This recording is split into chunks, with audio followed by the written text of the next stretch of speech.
Hello, everybody. Welcome to our CACFP 101 webinar, Clean and Clear Water, Enhancing Water Quality in the CACFP. During today's webinar, all attendees will be muted. Questions can be asked by typing them into the question box on your screen. We will try to answer as many questions as possible, but just due to the nature of today's webinar, we may not be able to answer all of those questions. After the webinar, a link to a short survey will appear, and completing this survey helps ICN plan future webinars. Registered individuals will receive a follow-up email within 24 hours containing a recording link that's on iLearn, which is ICN's online platform, and the survey link in case you've missed it. Webinar certificates will be emailed within 24 hours. Please note that the slide deck won't be shared today. The webinar will only be available in video format within our iLearn.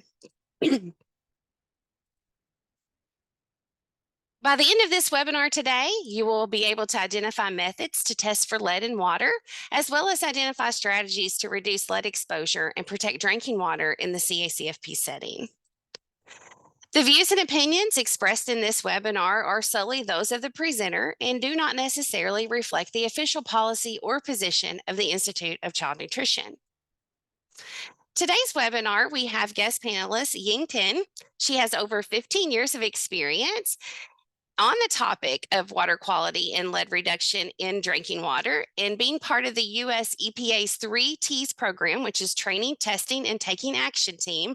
Ying focuses on protecting children's health by reducing lead from drinking water. She oversees the voluntary school and childcare lead testing and reduction grant program with over $150 million of funding. The program has funded lead testing and remediation at more than 25,000 schools and childcare facilities across the nation. She holds a master's degree in civil and environmental engineering from the University of Minnesota with a focus on lead corrosion control in drinking water, and a bachelor's degree in chemical engineering from the University of Illinois Urbana-Champaign. So without further ado, we welcome you today to our webinar. All right, thank you, Heather. Hi, everyone. Good afternoon. So today's topic will be on enhancing water quality and lead reduction. I hope everyone can hear me. Heather, you can hear me just fine, right? Okay, great. So as Heather mentioned, my name is Ying Tian, and I'm the program officer of the Voluntary School and Childcare Lead Testing and Reduction Grant Program. My colleague, Cindy Mack, was actually really wanted to join us today, but she had a personal emergency and was not able to join us. But she would like to leave her contact information in case there is any questions later on which I am unable to answer. So this is her contact information. So we'll be basically talking about three things here. It's very simple. First, we'll start with the background on water quality, the role of EPA in your drinking water, the testing and remediation, the resources we have available to help you with your program, with providing the best nutrition to your participants, as well as funding that we have available for your program. But first up, I want to take a few minutes to know about you. So please go ahead and use a camera from your phone or your tablet, scan the QR code in the slide and tell me a little bit about you. So there's just two questions on this link. Whether you're an owner or just care provider, or something else like a consultant for childcare or another that you provide, or I don't know, a state representative or something, and also which state you're located at. So I myself is located at DC, Washington, DC right now. So that's CUR. And then I'm going to share your information, your results, and let you see it. So you see what we have. Oh, okay.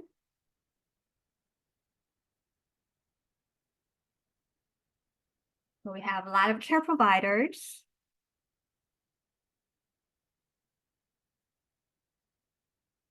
That's awesome.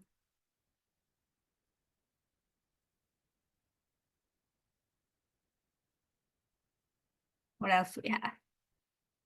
When it loads. So we have, 6 state agencies and 18 others. Okay. Not a lot of owners. Interesting. Okay. And what is your state? Let me see. We have it all over the place. This is awesome. Alabama, Pennsylvania, the East and the West, New Hampshire, Indiana, Iowa, and Wyoming. This is great. Thank you. Right, let's see if I can get back to my slides.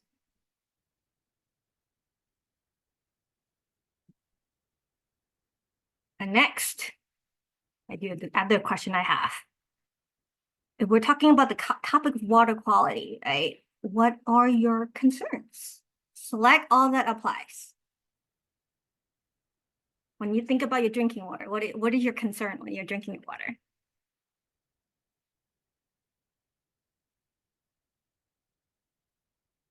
And I'm going to pull your answers up again so you can see it as well.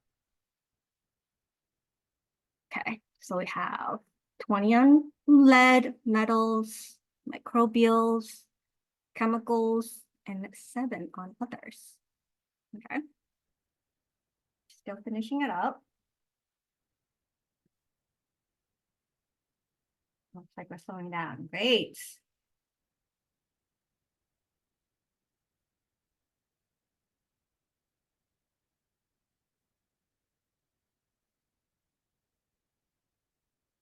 I have an idea of what you're thinking about in terms of water quality.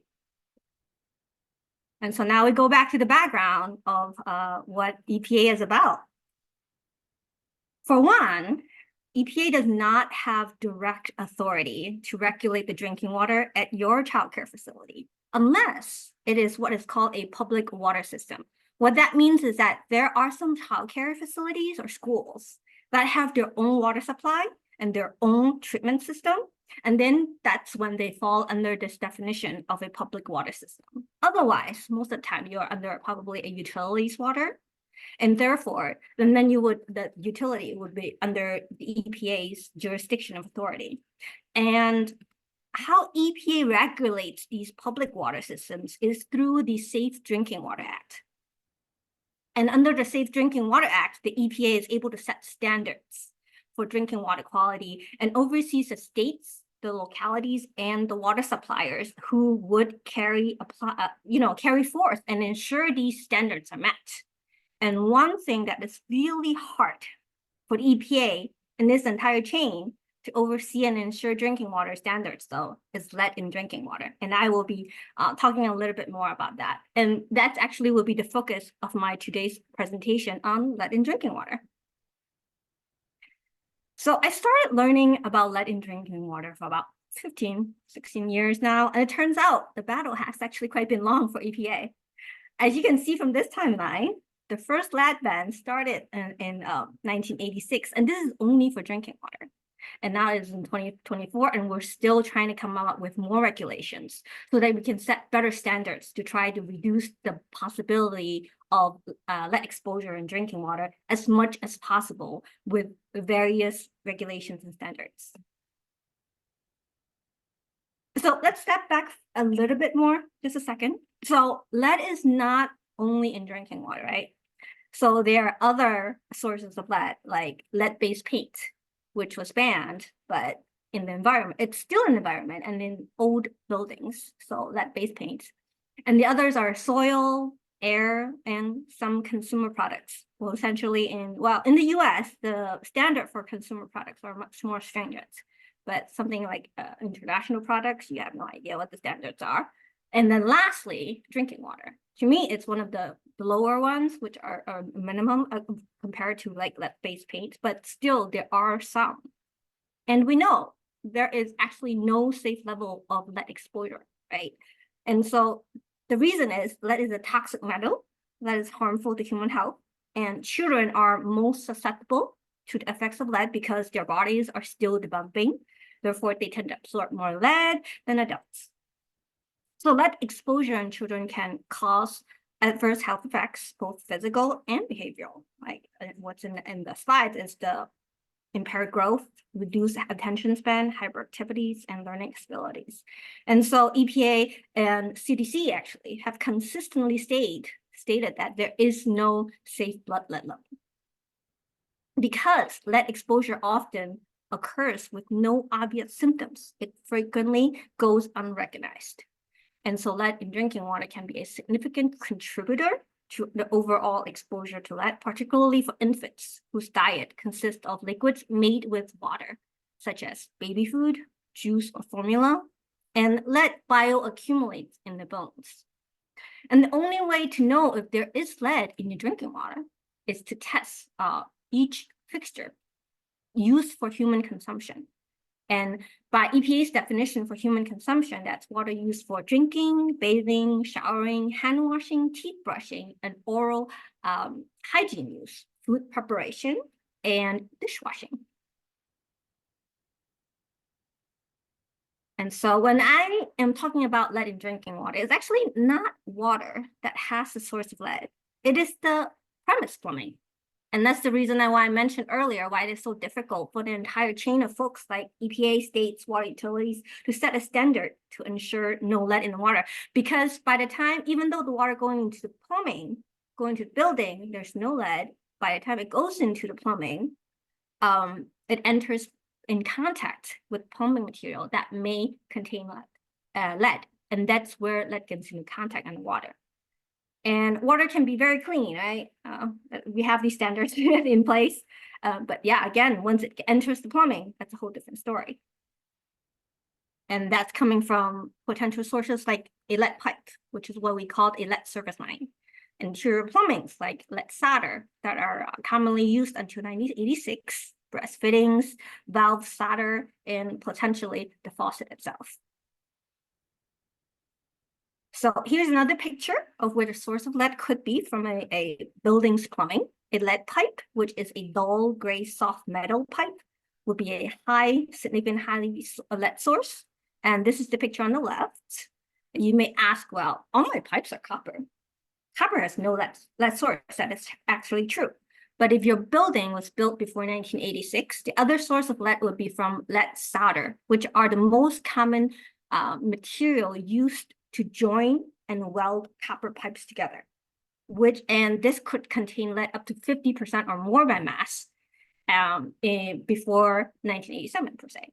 And that's the picture on the right, and that's where welding, joining the two copper pipes together, and that's where the solder is. And so then when we say test your drinking water for lead, we're actually testing your plumbing, not necessarily just the water. And because that's the easiest way.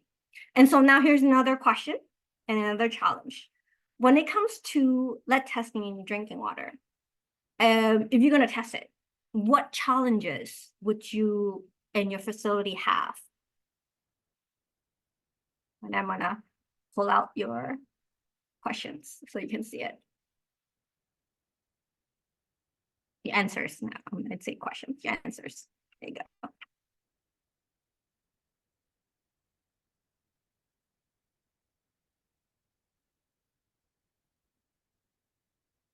Right. So lack of funding for that testing, that's very common.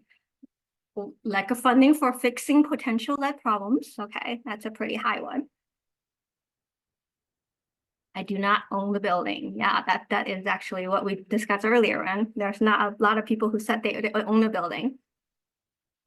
Oh, okay. And there's one, I'm concerned with communicating the lead test results to parents. And another one is that, yeah, I actually don't know where to start. So you're in actually a great place. So this is where I come in, right? All right.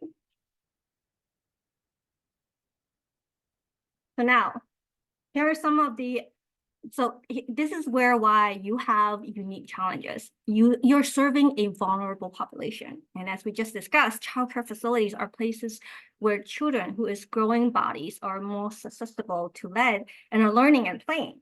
So these facilities have a lot of responsibilities. You guys have a lot of responsibilities. Keep children safe from environmental harms and when you're preparing for the food.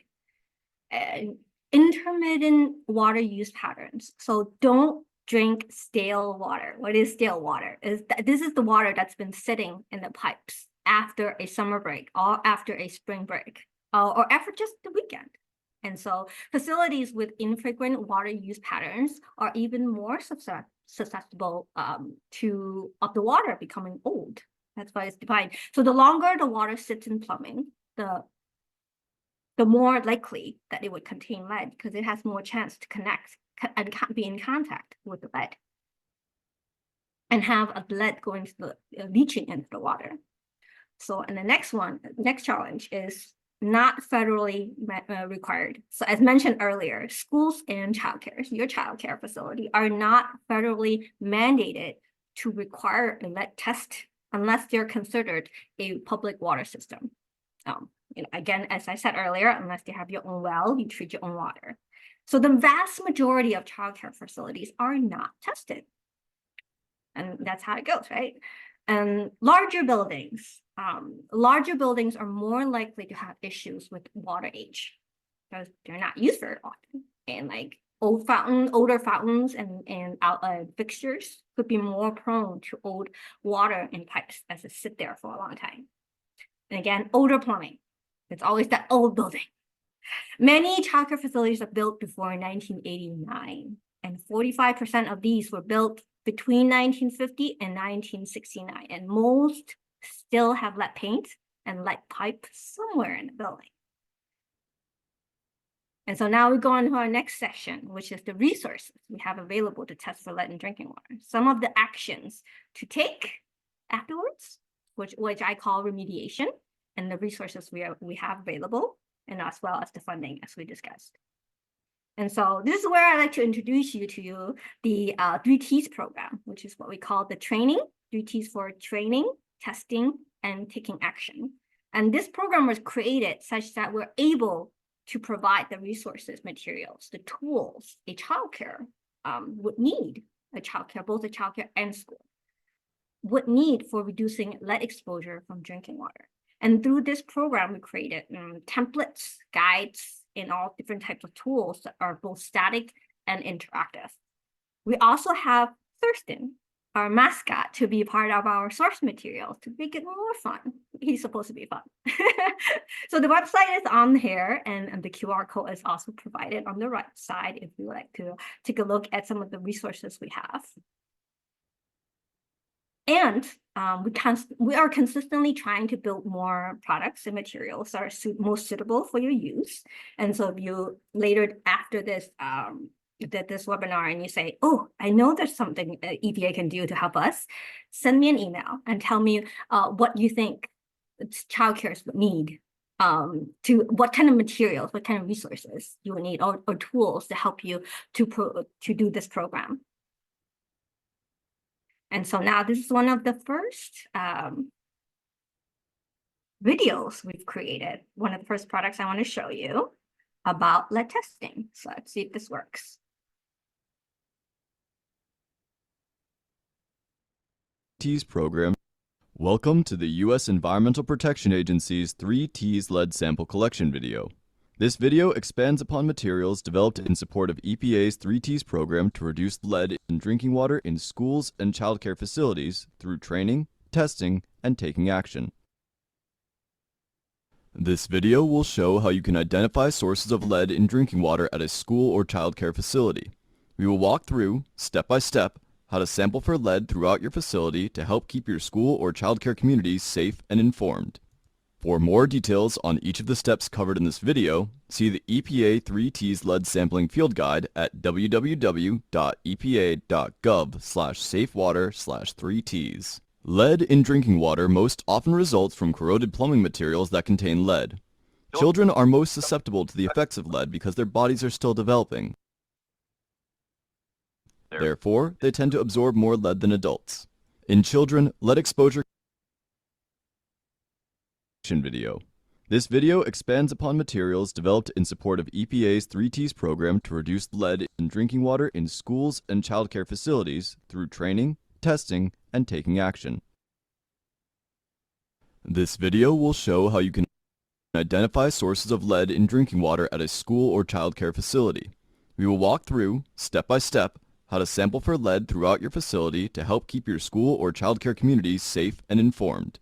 For more details on each of the steps covered in this video, see the EPA 3T's lead sampling field guide at www.epa.gov/safewater/3Ts. Lead in drinking water most often results from corroded plumbing materials that contain lead. Children are most susceptible to the effects of lead because their bodies are still developing. Therefore, they tend to absorb more lead than adults. In children, lead exposure can cause adverse health effects both physical and behavioral, including impaired growth, reduced attention span, hyperactivity, and learning disabilities. There is no safe blood lead level for children. The best way to know if there is lead in drinking water is to test for it. That's where you can help. Step 1. Find a certified laboratory. If you are served by a water utility, they may test for lead in your drinking water upon request. Otherwise, contact a state-certified lab. The lab will either collect your drinking water samples for you or send you the materials to collect them yourself and ship them back. If you need help finding a certified lab, the EPA 3T's lead sampling field guide can provide helpful direction and is located on the EPA 3T's website. Step 2. Prioritize your fixtures. Once you have found your state-certified lab, you need to identify what fixtures you want to sample, prioritizing ones that are actively used for drinking and cooking. A fixture can include drinking water fountains, kitchen sinks, ice-making machines, classroom combination sinks, nurse's office sinks, or any other sink known to be used for human consumption. Step 3. Create a coding system. To prepare for sample collection, develop an easy-to-read coding system to create individual sample IDs, which can include the floor number, room number, outlet type or name, and a sample number. This will allow you to easily identify your specific sampling location and properly label your sample bottles so that the lab knows the exact fixtures the samples were taken from, as well as the type of sampling that was conducted.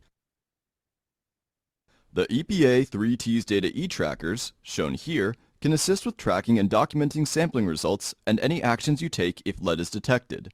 These can be accessed by visiting the EPA 3T's website. Step 4. Prepare for testing. The night before sampling, post signs around your school so that others do not use the water before or during your sampling time, and be sure to label your sample containers with the sample ID.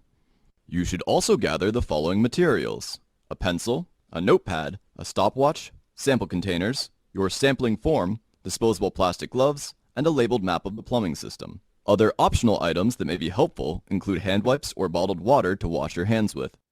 This video will demonstrate the two types of samples: a first draw sample and a flush sample.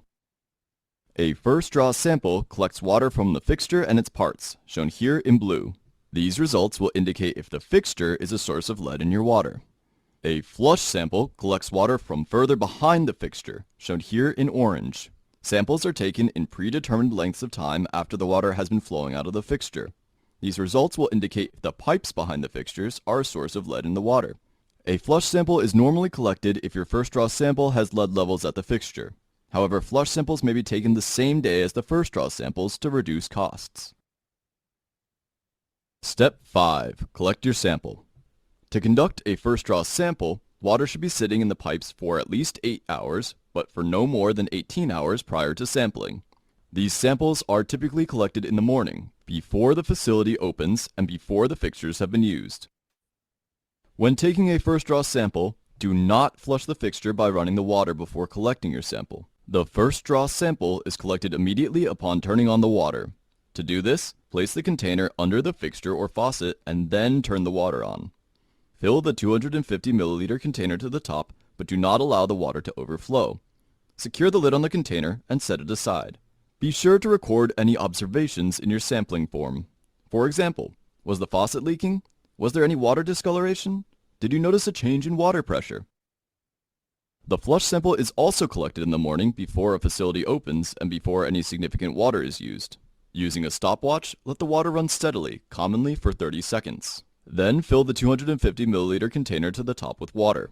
Secure the lid on the container and prepare for shipping. Step 6. Pack and ship your materials. Once you have collected all of your samples, you should follow the instructions from the lab to pack and ship the samples as soon as possible.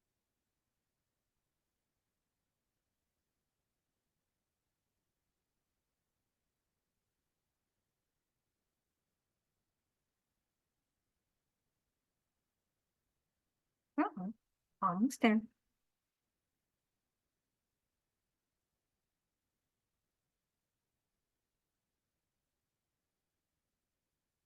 Ah, I was doing great. What happened?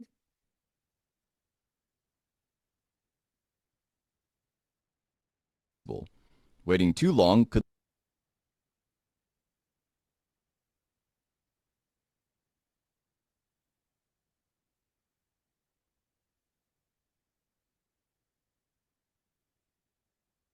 It must be my internet being slow. lead to problems that require resampling. Ensure that your samples have been properly labeled and that they are securely packed in the shipping container. Most labs will require you to complete a chain of custody form to ensure the contents of your samples are safely received by the appropriate entity. This form will typically include the date, time, location, type, and ID of the samples you are sending to the lab. The last steps are to take action and communicate. If lead is detected in your samples, EPA recommends taking action. Action may include posting a sign at the fixture to inform that lead was found, installing filters, implementing routine flushing, or removing or replacing the fixtures. You should also reach out to your public water system and use the EPA 3T's lead sampling field guide to help you determine your short-term and/or long-term actions you can take to reduce lead levels. The guide is located on the EPA 3T's website. When you receive your results, share them with your community, including parents, students, staff, and anyone else that might use the building.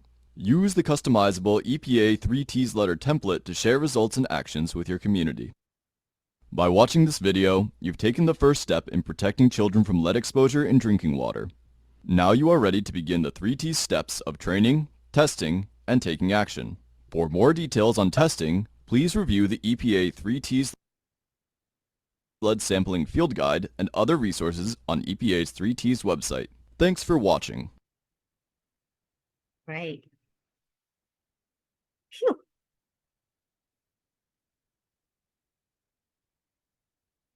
I was so worried that I'll lag again. You know what happens with the technicals? They're great when it works well, but then there's other times they don't.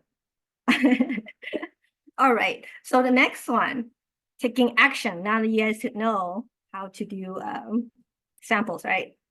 When we talk about testing, it's actually the entire process of collecting the sample and then taking it to the laboratory to actually analyze it. So that's the entire process.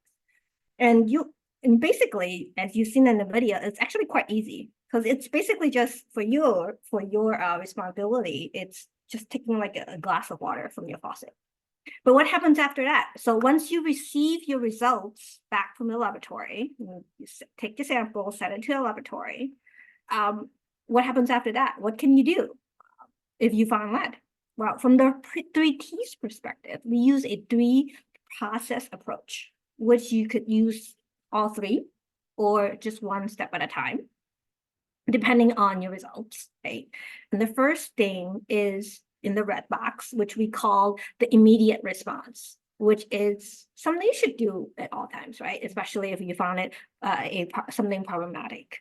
And such as posting a sign. So that should be fairly simple, and not use it for drinking and cooking at problematic outlets. Share your lead test results with the community. We actually have a template that's created through the if you're like, how do I develop this how do I develop the verbiage to share your results? Well, we actually create that already for you, so you can be able to find it on the 3T's website, or you can send me an email to let me know. Where's this template? And the second box, which is the yellow box, is the short-term control measures. That's in short-term, meaning you can control it in a short term, such as using a filter or running your water every time before you use it for cooking and drinking. That actually, surprisingly, you decrease a lot of the lead if you have it in your building. So, and studies has found that work really well. Just running it for about 30 seconds or so, especially in the morning, that actually helps reduce the lead level. Again, it's that contact time. So the more time water has to sit in your plumbing, the more likely that there will be lead. So if you run that past the water in your facility, which should not contain lead.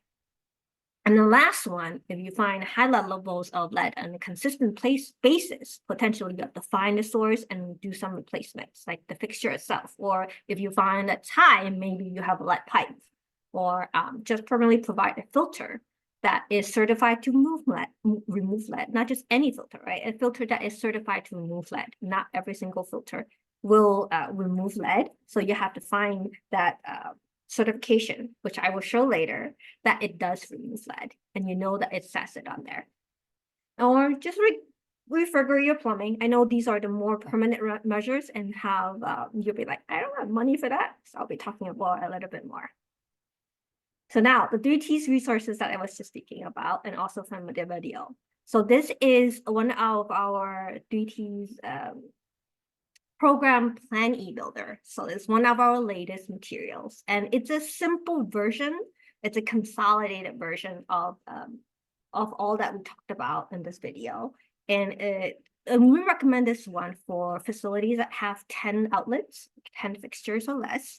It's an interactive PDF file, which features Thurston, as I mentioned, and creates a plan for your facility on lead testing according to what you put in. If you look at the crayons on here, you can either go through all of them all together, or just click on them individually to enter the material, like the boxes it asks for, and then it'll fill it out. And then once you click it on, and it will put that piece into this take action ticket with you, and it would automate a plan based off of your answers, and then you can just use that piece, that particular piece, this ticket with you piece that you filled out, and automate, and it would help you on how to do your plan for lead testing. And so, and again, this is the QR code for it if you're interested in looking into it. And this one is very simple. Again, it's what we call the sample collection comic poster, which could be used as a poster and a sample collection guide. And you can just post it right in the sync and for your testings. And again, I have the QR code on it to help you look at it. You can just feature it as very simple and easy for your facility. And here's the other product I talked about earlier about filters. In the case you're thinking, oh, a filter would be the best approach for your facility. So, but then I don't know which one to choose. So this would be a tool to identify what we call a POU, which is point of use filters, and basically either the ones that are mounted on your faucet or the ones that are like a pitcher. Just make sure you have that it has this NSF certification that it does remove lead. So these on the bigger scale, on a big picture scale, the cost, it's fairly cost efficient and effective compared to say replacing your plumbing, right? So this is another one of those resources that we recommend. And so here are some more other materials we created between 2022, between the 2022 and 2020 through 2022. And we are in the process of creating more. So again, if you think there should be more, let us know and give us some more ideas. Be sure to give me a contact. And I would love to hear from you. And we have translated some of these products into Spanish for your audience that does not speak English and would like it in Spanish as well.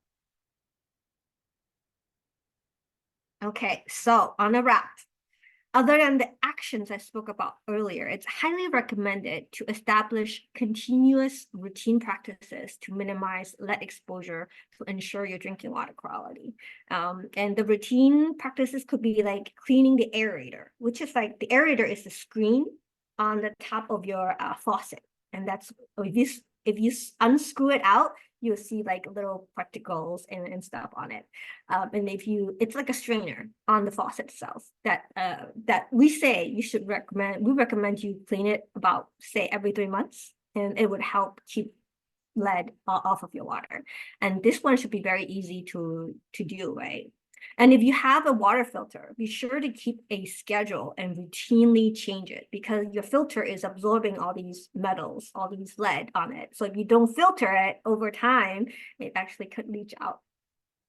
So another one is use only cold water for food preparation and beverage, because hot water, there's too many variabilities in that, and we recommend you use cold water. Flushing, a term we use basically just to run your water regularly so that it does not stay standing still in your plumbing. And the stale old water you do not want to drink as a routine practice, just to prevent elevated lead in your system. And if there is lead in your plumbing, the longer time water sits in that pipe, the more time lead can go into your water. And that's the idea of flushing. So takeaways from our 3T sampling collection guide. EPA encourages sampling of your facility whenever you need it as part of your hazard environmental health for the entire thing. It could also be going along with your your environmental safety package of testing, like testing for air hazards or indoor quality insurance. And then what else we say? There is no safe level in children, right? So, and we talked about that. And if your building is was built before 1986, or any parts of the plumbing that was built before 1986, there's more likely, that's pretty much sure, that you either have lead solder or plumbing components that actually contains lead.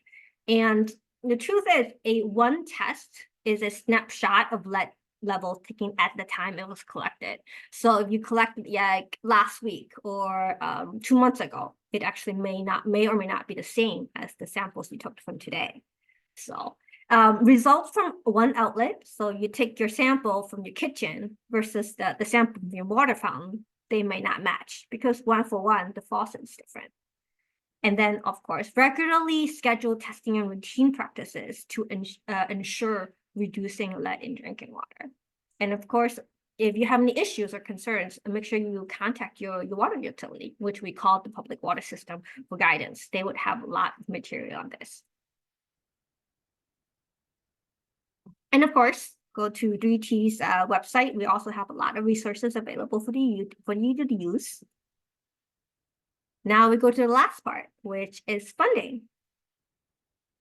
Yes, EPA have funding available to childcare facilities for lead testing, both lead testing and remediation as well. And again, when I say remediation, it means the aftermath of what you do after you take a sample and test it. We had so far we've given out $153 million. This is since 2019. And we are going to have another set of funding this summer for 2024 to come out as well. And so when I talk about remediation, what does this funding support? We actually support all of this. Internal plumbing, faucets replacements, water fountains. You can replace the fountain. If you want to install a water filler station, you can do that. Point of use device, which is just the filter that's mounted on the faucet, that's also can be part of this program. And if you find the most expensive one, if you find a lead service line that's connected to your facility. This lead service line is pipe that connects the street to your facility. And we actually can pay for that if it falls into the jurisdiction of belonging to your facility. And any other apparatuses that are related to drinking water you think that could be a cost of a lead source. And so then all this, actually the grant actually supports for these remediation actions. And so you might ask, you really want to sign up, right? I hope you do. But unfortunately, that EPA doesn't give you funding directly. So the grant we give, it actually gives to the states. So the participants that are eligible are the states itself, DC, Puerto Rico, and all the territories. And then the ones that are being supported, it could be a public school or the childcare facilities. It actually depends on how the state defines a childcare facility and the prioritization. So we have a lot of money, but not enough to go for everybody. So we prioritize it according to low-income communities. So this is what this program is about. And I think And this is what I was talking about. How you would access it is that you would have to contact your the state agency that administers the program. So EPA gives the funding to the states, and then the states would give funding to the child care facility, either early childhood education facilities or the schools. But for you guys, it's mostly the childcare facilities. And so it really depends on how the state runs it, right? So we don't exactly tell them how they would do it. But what I've observed is that a lot of states just have the childcare facilities voluntarily sign up. And others, there are some states that just select it itself and selects the community according to the prioritization standards, which is low income family. And then they would ask them for that testing and give it out for free, right? And so be sure to contact your state agency. And the QR code I have on here, it shows a table of which states social table of contacts according to the state, and also according to the state agency that administers this program. So you would have to contact your state's administering agency that runs this program, and you say, I want to sign up on this program. How can I do? How can I do it? Some states it's very easy. They just give you a website and you just go online and enroll. Like I know if you're in the state of Georgia, that's very simple. Same thing with Minnesota. I'm not so sure about New Hampshire. I have to look that up.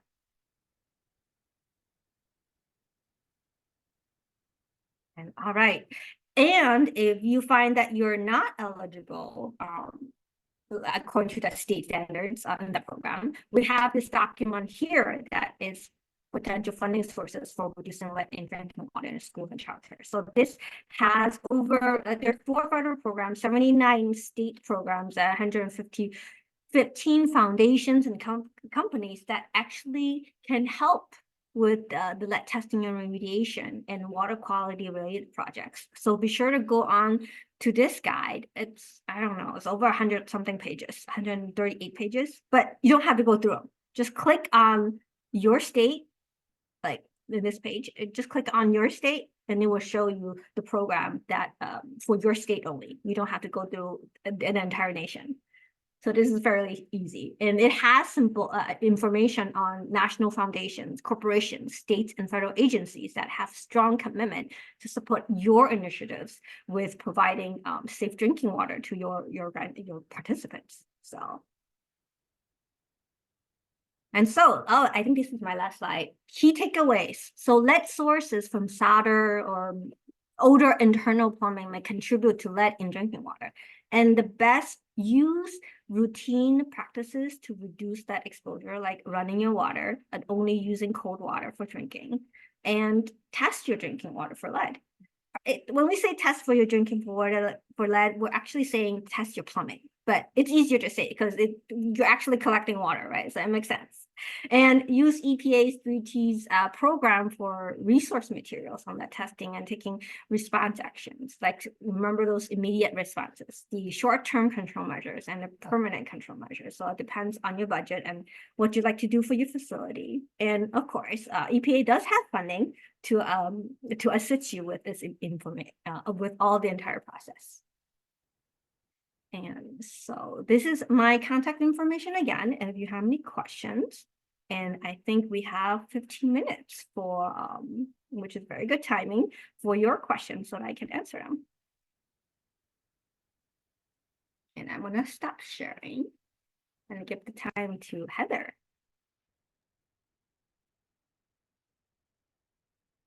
Hey, Ying, how are you? You're doing great. Got lots of great information there.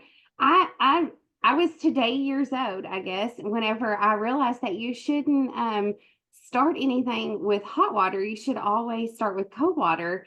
And I didn't realize that. So I have learned some good information here. We are going to open it up for any type of question and answers. We've had a few that have come in throughout the webinar, but they were just related to ICN things. So if you guys have any questions that you all have for lead water and lead in your drinking water, or any questions for Ying and her, the Environmental Protection Agency and the Office of Drinking Water, now's a good time for you to plug those in. We're going to give you just a few more minutes, and if there are no questions, we are not going to hold you up. is there anything you'd like to, additional things you'd like to share with us today that maybe our audience members would find useful? We have a few thank yous. All right. Well, we will not hold it up any longer. Thank you all so much for attending today, and we look forward to seeing you guys have a safe and healthy and happy long weekend with Monday being Memorial Day. So be safe out there and focus on your good quality drinking water. Thanks, everyone. Thank you, everyone.